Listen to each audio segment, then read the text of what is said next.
بسم اللہ الرحمن الرحیم۔ السلام علیکم۔ سیدنا عبداللہ ابن عمر ابن عاص رضی اللہ تعالیٰ عنہ سے مروی ہے، وہ کہتے ہیں رسول اللہ صلی اللہ علیہ وسلم ہمارے پاس تشریف لائے، جبکہ آپ صلی اللہ علیہ وسلم کے ہاتھ مبارک میں دو کتابیں تھیں۔ آپ صلی اللہ علیہ وسلم نے فرمایا، کیا تم جانتے ہو کہ یہ کون سی دو کتابیں ہیں؟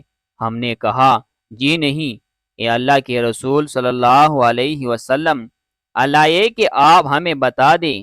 آپ صلی اللہ علیہ وسلم نے دائیں ہاتھ والی کتاب کے بارے میں فرمایا، یہ کتاب رب العالمین کی طرف سے ہے، اس میں اہل جنت اور ان کے آباء اور قبائل کے نام ہے، اور آخر پر ان کی میزان جوڑ دی گئی ہے، ٹوٹل نہ ان میں بیشی ہو سکتی ہے نہ کمی۔ پھر آپ صلی اللہ علیہ وسلم نے بائیں ہاتھ والی کتاب کے بارے میں کہا، یہ جہنمیوں کی کتاب ہے، اس میں ان کے نام اور ان کے آباء اور قبائل کے نام ہے، اور آخر پر ان کی میزان جوڑ دی گئی، اس میں کوئی کمی بیشی نہیں ہو سکتی۔ صحابہ نے کہا، اگر اس معاملے سے اس قدر فارغ ہوا جا چکا ہے تو پھر ہم کس چیز کے لیے عمل کریں؟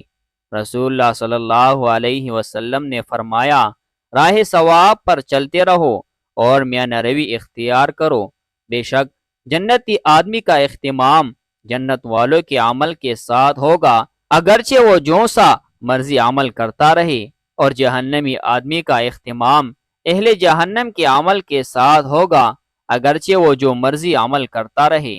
پھر آپ صلی اللہ علیہ وسلم نے اپنے ہاتھ کو بند کیا اور فرمایا، تمہارا رب اپنے بندوں سے فارغ ہو گیا ہے۔ پھر آپ صلی اللہ علیہ وسلم نے دائیں سے اس کتاب کو پھینکا اور فرمایا، ایک فریق جنت میں جائے گا۔ پھر بائیں سے کتاب کو پھینکا اور فرمایا، ایک فریق جہنم میں جائے گا۔ سیدنا عبداللہ ابن عمر رضی اللہ تعالیٰ عنہ سے مروی ہے کہ سیدنا عمر رضی اللہ تعالیٰ عنہ نے کہا، اے اللہ کے رسول، ہم جو عمل کر رہے ہیں ان کے بارے میں آپ کا کیا خیال ہے؟ کیا یہ اس تقدیر کے مطابق ہے جس کا فیصلہ کیا جا چکا ہے، یا اب ان کی ابتدا ہو رہی ہے اور ان کو ایجاد کیا جا رہا ہے؟